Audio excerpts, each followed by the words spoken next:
कभी अगर बनना हो तो बाज बनो, लेकिन कभी तोता मत बनो। तोता बोलता तो बहुत है, लेकिन ज़्यादा ऊंचाई तक उड़ नहीं सकता।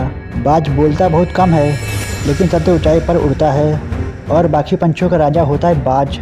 आज मैं आपको 5 ऐसे पॉइंट बताऊंगा जो कि हर एक इंसान को बाज से सीखना चाहिए और लाइफ की बहुत बड़ी लर्निंग है इन 5 पॉइंट में। पहला लेसन, ईगल फ्लाई अलोन।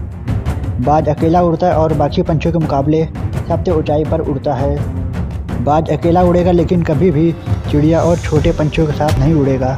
बाज हमेशा या तो बाज के साथ उड़ेगा या फिर अकेला उड़ेगा। इससे हमें यह सीख मिलती है कि छोटी सोच वालों से हमेशा दूर रहो और अकेले रहो, क्योंकि यही वो समय जब खुद को जानने का असली मौका मिलता है। दूसरा लेसन, बाज का विजन बहुत ज़्यादा क्लियर होता है और बहुत ज़्यादा स्ट्रांग होता है। बाज अपने शिकार को 5 किलोमीटर दूर से ही देख लेता है और जब एक बार उसे अपना लक्ष्य दिख जाता है तो फिर उसके बाद रास्ते में चाहे कितनी भी मुश्किलें क्यों ना आ जाए, वह अपने लक्ष्य को हासिल करके ही दम लेता है। इससे भी एक बहुत बड़ी सीख मिलती है कि अपना विजन क्लियर रखो और उसे हासिल करने के लिए फिर चाहे कितनी भी मुश्किलें क्यों ना आ जाए, पीछे मत हटो उस बाज की तरह।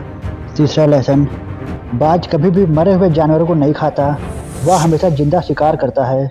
और इससे हमें यह सीख मिलती है कि यह जो हमारा पास्ट है वो मर चुका है और अपने मरे हुए थॉट पर ध्यान मत दो, अपने आने वाली ताज़ी फ्रेश ज़िंदगी पर ध्यान लगाओ। अपने पास्ट की पुरानी यादें जो तुम्हें तंग करती है उन्हें वहीं रहने दो जहां उसकी जगह है, और तुम्हारे पास्ट की जगह है तुम्हारे पास में, उसे वर्तमान में जगह मत दो।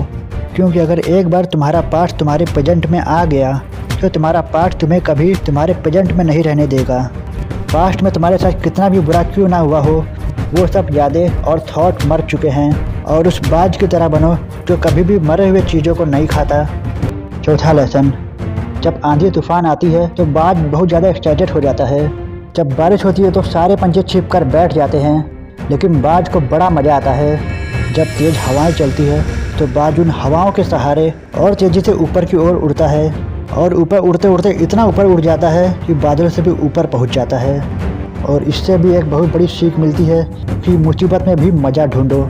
और नेपोलियन हिल ने एक बार कहा था कि हर बड़ी चुनौती अपने साथ में एक बहुत बड़ा अवसर लेकर आती है। तो उस बाज की तरह तुम भी अपने अवसरों को पहचानो, और जिस दिन उन अवसरों को पहचान लिया तो फिर सारी मुश्किलें तुम्हारे नीचे होंगी और तुम उन मुश्किलों के ऊपर होगे। फिफ्थ लेसन, बाज अपने घोंसले से सॉफ्ट घास को हमेशा निकाल देता है ताकि बाज का जो बच्चा होता है वो उसमें कंफर्टेबल ना हो सके, क्योंकि अगर वो घोंसलों में कंफर्टेबल हो गया तो वो वहीं रहना पसंद करेगा। लेकिन बाज ऐसा कभी होने नहीं देता। बाज एक पंछी है और उससे भी एक बात पता है, there is no growth in comfort zone.